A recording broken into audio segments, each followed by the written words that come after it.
Hey family. It's been a minute. It has been a minute. But let's go. Okay, let's go.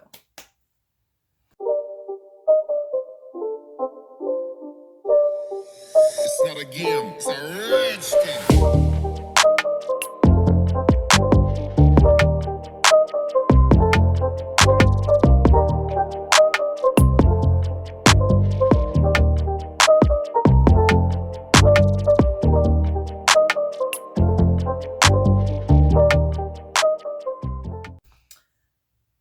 Welcome to my channel. I'm Shree Wallace and I am so glad to see you here. If you're new here, thank you for joining me. I hope you like what you see. I hope you will want to hit that like button, subscribe, and a notification bell, possibly, maybe. And if you're an OG here, thank you for coming back and your loyalty, always. All right, so on my Instagram, I told you all that I would do an update video, update of my life and everything that's been going on. It's a lot. So let's start with the timeline because your girl has gone through some crap, okay?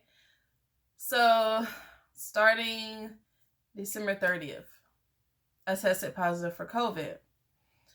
So I went into the doctor's office because I had drainage, sinus pressure, and some minor body aches, right? So the practitioner is like, do you want a COVID test? It's like, not really, but if you think I need one, because I don't have the symptoms that you all list. And he was like, yeah, let's take one just to be safe, to rule it out, blah, blah, blah. So I take one, I tested positive. And so, okay, so yeah, that's December 30th, right? Tested positive. Now, let's backtrack to December 19th. I tested positive on something else on a pregnancy test. I found out that I was pregnant, right? Okay, so I told Seth, which is my husband. I told my family. We told his family. And we go from there, right? We're living life, chilling, enjoying pregnancy. So back to the 30th, tested positive for COVID. We fast forward to, I think it was the next day, to Thursday, and I start bleeding. Reminding you I'm pregnant. So I start bleeding. I told Seth, I was like, we need to go to the emergency room now. So we go, and they're like, oh, you're too early. You're only like 5 weeks, and we can't do an ultrasound because we won't see anything. I'm like, okay. So what do I need to do? Oh, just kind of live, just keep going. I mean, bleeding happens. It doesn't always mean a miscarriage, but it can mean a miscarriage. So kind of just live life until your next appointment, and they'll be able to give you ultrasound. My ultrasound is on the 19th, right? And this is the first week of, where is there? This is December 31st. I'm supposed to wait that long to know if my baby is still alive or not. Yeah, apparently. So, January 1st, I start cramping. I have intense cramping. I'm on the couch all day. And, man, I'm on the couch all day, cramping really badly. Seth is taking care of me the whole day. And I call my OB. And she's like, has the bleeding increased? Like, are you soaking a pad? Are you changing your pad every hour, like more than once? No. But it has increased a little bit, but it's not soaking through my pads. And she's like, well, let's just wait. And if the pain gets worse, like Tylenol doesn't help it. And if the bleeding increases, then you come in and you call me, let me know. I'm like, okay, I already took some Tylenol an hour ago. That didn't work. Still cramping really badly. So get off the phone with her. So the next day, because I have to just live through the cramps because Tylenol isn't working. So the next day, something else happened. TMI, like really, you don't want to know. So I contact my family doctor for this other reason, right? So he tells me to come in, and they take the sample and stuff like that, and they do ultrasound on me because he just wants to cover all the bases. He knows I'm pregnant. And he's like, okay, let's do ultrasound, make sure the baby is okay because of what just happened. And what I'm not telling you, it doesn't have anything to do with the baby. So just let you know. So he's like, let's do ultrasound to make sure the baby is okay and this didn't affect the baby, right? So they do one, and the nurse, I think she was a nurse, but anyway, whoever does the ultrasounds and stuff, she does on my belly, and she's like, did you use the bathroom? I was like, yeah. She's like, you're supposed to have a full bladder for us to see anything. I didn't know that. It's my first time being pregnant, but whatever. So she tells me I won't be able to see anything if you don't have a full bladder. So she gets the stick version for the ultrasound, sticks it up my flower. So she sticks it up there. She pulls it out, and I ask her, I'm like, is it still in there? Is the baby still there? She doesn't say anything, right? She's like, the doctor will give you answers. At that point,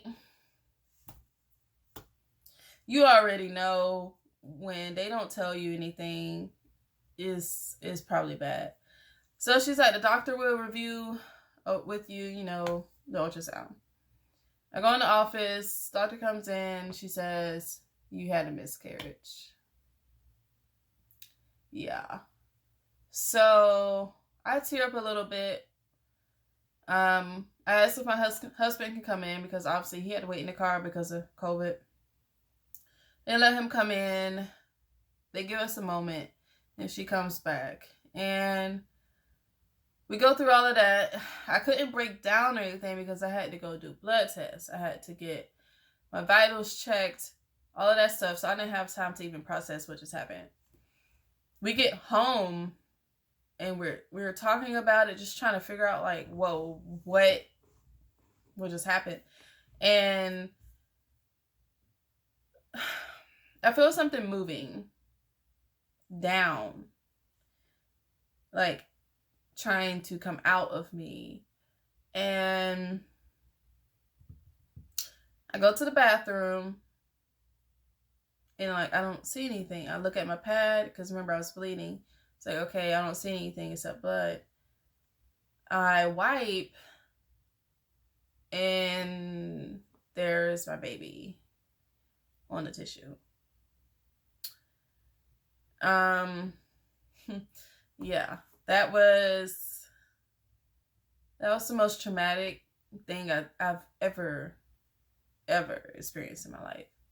Nothing prepares you for that. I've read about it. I've seen pictures of it, but nothing prepares you for the trauma that will give you. My husband takes it from me because he sees that I'm kind of just staring at it because I don't know what to do right at this moment. So he takes it from me, he wraps it in tissue, and I'm kind of just sitting there, kind of in shock, really. I'm just sitting there, and so I finish up, wash my hands and all that stuff. I walk out, and he's crying, and he's like, is this what I think it is? And I'm like, yeah. That's the baby. And so we can sit on the couch, and then we both end up like busting out crying, just like uncontrollably. I call my mom. He calls his mom because she had a miscarriage before he was born. And he's like, I don't know what to do, so I'm going to call somebody who's dealt with this. So he calls her. I call my mom because I need my mom. It's just that. And that was the end of that day. And I'm telling you, the next few days, man, I was angry. I was sad. I was okay at one moment, and then the next moment, like, I'm just crying. And the night of the next night, I I was trying to go to sleep. I couldn't sleep, so I woke up, went in the living room, kind of laid there for a minute. Seth came down and he was like, "Are you good? You need your space?" I was like, "Yeah, I kind of just want to be alone." So he leaves, right? And I sit up. I just, at this moment, I feel like I just want to scream. Like, I'm angry and I just want to scream and yell and just like punch something, like, for real. And he, yeah, he goes to bed and he's like, "Just let me know if you need anything." So at this point, I'm sitting up. I just want to yell. So I grabbed a pillow because I'm thinking about to yell and just like, just, I don't know, just yell extremely loud. So I grabbed the pillow to cover my mouth and just like go ham. And instead, I just cry. I break down crying to the point of hyperventilating. Seth came down and I could not stop. I couldn't even catch my breath. Like, I had to tell myself, breathe. Like, I couldn't breathe through my nose because it was stopped up. Because you know when you cry and it just gets all cloggy. I couldn't breathe through my mouth because I'm crying uncontrollably. And you know when you're trying to get it, just, so he just helped me. And I eventually calmed down. I don't think I've ever cried that hard before. I eventually calmed down and we just sat there and I just stared. I just like, I just stared. Um, it's like I'm at the point now where I can talk about it without crying. I'm at peace now. Or as they call it, the acceptance stage. But that's the hardest thing I've ever had to go through. And I'm glad I had Seth there with me. And he did an awesome job. He would ask me like almost every day, "You need something? You good? Like, how are you good?" And that was the, I don't know. I feel like I'm more close to him, or closer to him than I've ever been. And he was awesome throughout that. And I hope I was just as good with him as he was with me, because that was his baby too. So yeah, I felt everything, but that was his baby too. And he was emotional about it, which I'm happy that he felt something, because that was his child as well. But yeah, y'all, that's been life. First week of January. The last couple of days of December too. That's been life. That's why I haven't uploaded anything. I haven't, like, I just started posting on Instagram again. It's been hard, but like, I'm in a much better place. Much better. I don't feel like punching anything. I'm telling you, I was in the shower like the day after we found out it happened, and I just wanted to punch the glass, like, because we have a shower door. I just wanted to punch the mess out of it, but I didn't. But this was before the whole hyperventilating thing. Like, I was so mad. I never got mad at God. I was mad at the situation. I was mad at, like, I wanted to get pregnant. This wasn't a planned pregnancy, but I wanted to get pregnant. And we both weren't expecting this. So the fact that we weren't expecting it and it happened, I was excited. I mean, and then this happened. So yeah, I was angry. But I'm at a much better place. We both are.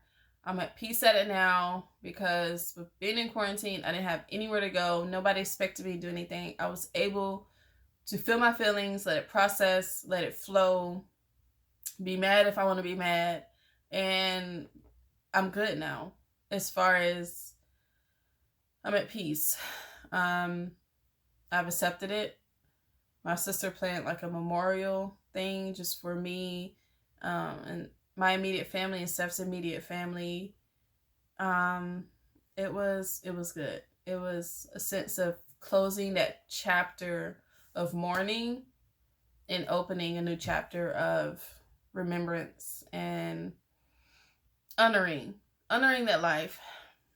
So yeah, check out a video I posted on my joint YouTube I do with somebody else. Her name is Vanessa.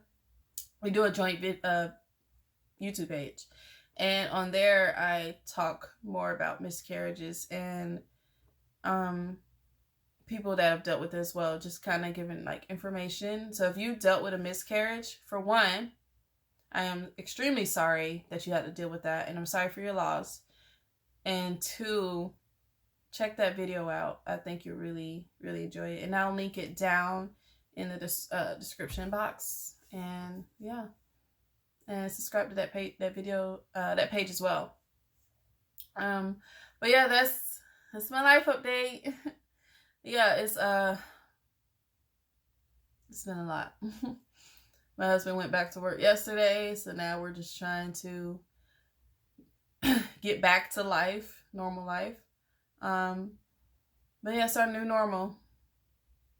And honestly, COVID can suck it, because this compared to COVID, yeah. And I only was sick for one day with COVID, so COVID never really had an impact on my life. But yeah, COVID can suck it. But yeah, so that's it, guys. I just want to let you know what I've been up to, why I've been MIA, and yeah. So hope you guys enjoy your day or night, whenever you're watching this, daytime here. Yeah, and make sure you like, subscribe if you haven't. I hope you enjoyed this video. Hit that notification bell so you know when I drop new videos. I promise I'm gonna get on track. All right, I just had to deal with this, and I hope you understand. And if not, then sorry. I really don't care.